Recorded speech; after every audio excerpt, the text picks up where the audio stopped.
फिर जियाउटियन सांग ब्याओ चिड़ियाघर में प्रवेश करने के लिए दीवार पर चढ़ने वाला था, लेकिन वह नहीं जानता था कि वह शेर के क्षेत्र में प्रवेश कर चुका है।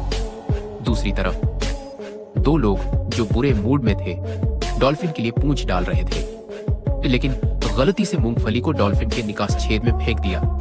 इसलिए दोनों जल्दी से डॉल्फिन को प्राथमिक उपचार देने के लिए पानी में चले गए और अंत में मूंगफली को बाहर निकाल दिया।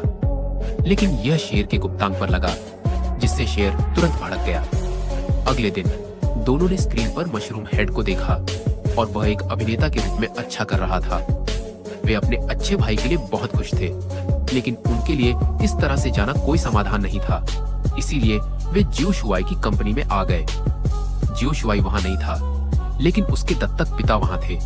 लेकिन दत्तक पिता ने कहा कि अगर वह परिवार के प्रभारी नहीं थे तो वह कुछ नहीं कर सकते थे। भाइयों ने व्यर्थ नहीं भागा और अपने दत्तक पिता से मशरूम हेड प्राप्त किया। यही कारण है कि उसे उस वर्ष गोद नहीं लिया गया था। भाई बहुत भावुक हो गए। यह पता चला कि उन्होंने मशरूम हेड को गलत तरीके से दोषी ठहराया था। इस समय दीवार पर लटकी तस्वीर ने उनका ध्यान खींचा। क्या यही वो नहीं है जिस पर हमारा 10 लाख का कर्ज है? औरतें, इन दो समझदार लोगों को आखिरकार बात समझ आ गई और उन्हें एहसास हुआ कि श्याओमी श्याओ शुआई को मारना चाहता है।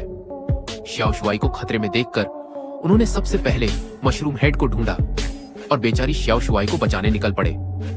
श्याओ शुआई की पार्टी चल रही थी और वे तीनों चुपके से अंदर घुस गए और श्याओ शुआई को सारी बात बता दी।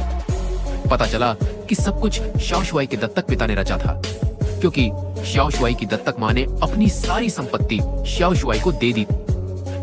कई लोगों के सहयोग के बाद आखिरकार सभी बदमाशों को सजा मिली। निर्देशक को तीनों की प्रतिभा पसंद आई और उन्होंने उन्हें साइन कर लिया। अंत में तीनों ने कॉन्ट्रैक्ट से मिले पैसों से अनाथालय का पुनर्निर्माण किया। फिल्म यहीं खत्म होती है।